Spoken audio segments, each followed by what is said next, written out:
Today we'll review basic cases in statutes research and talk about regulations for your underground storage tank assignment.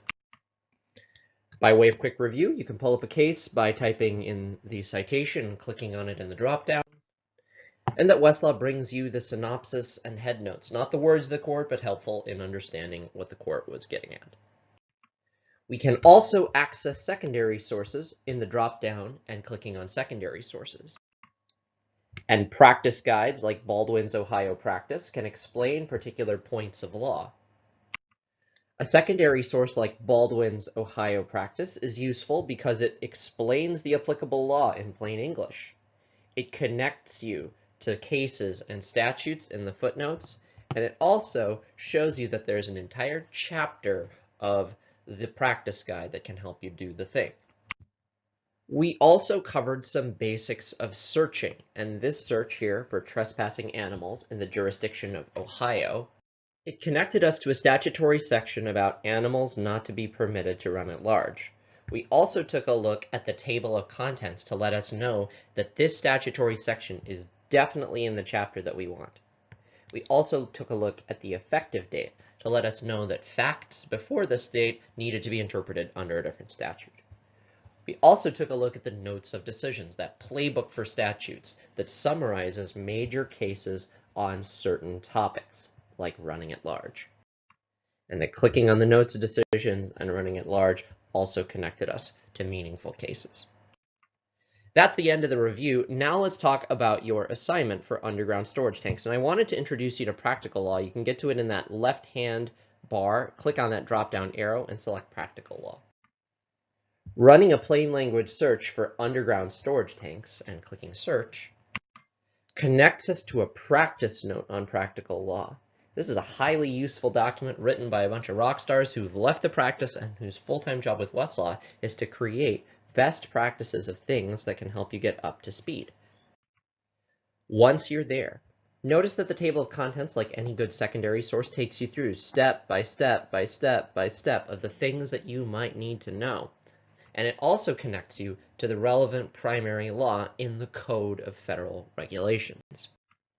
Noticing that every single time it comes up 40 CFR 280 something something something, 40 CFR 280 something something something. Before you move on, remember all those buttons that you like about Westlaw, like saving things to folders, email, download, print, are over there in the right-hand bar. If you are in a section of 40 CFR ... keep in mind that that table of contents for statutes is still a table of contents for regulations, and that you can click on it on that table of contents button to bring it up too. Why? Because once you're in the neighborhood, you can pull up that table of contents and say, out of service UST systems enclosure is a whole subpart.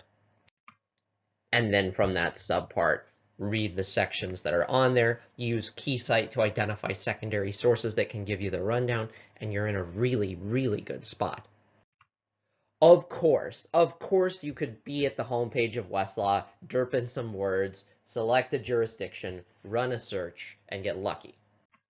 Specifically, with your closure of UST system, you're looking at regulations, and as long as you're looking in federal as well as state, you would get a regulation that talks about temporary closure. This is also a valid way of doing it, but if you don't know the exact words, or if you don't get lucky typing words into the bar there, start with practical law, start with a secondary source like that, because then that can also connect you to meaningful resources.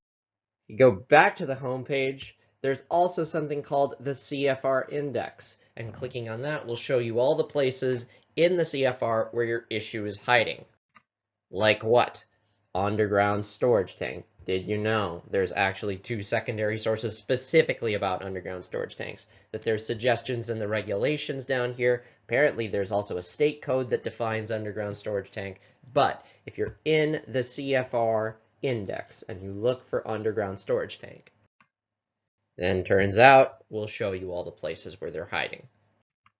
Namely, that if you're looking for closings, that's the right section. Again, this way you don't have to know the exact words, just like with a secondary source. So if you're not getting results with typing words into the bar, use some of these finding aids and other resources. plenty of other stuff we'd love to teach you, go to lawschool.tr.com and use the links across the bottom. Thanks for watching and happy researching.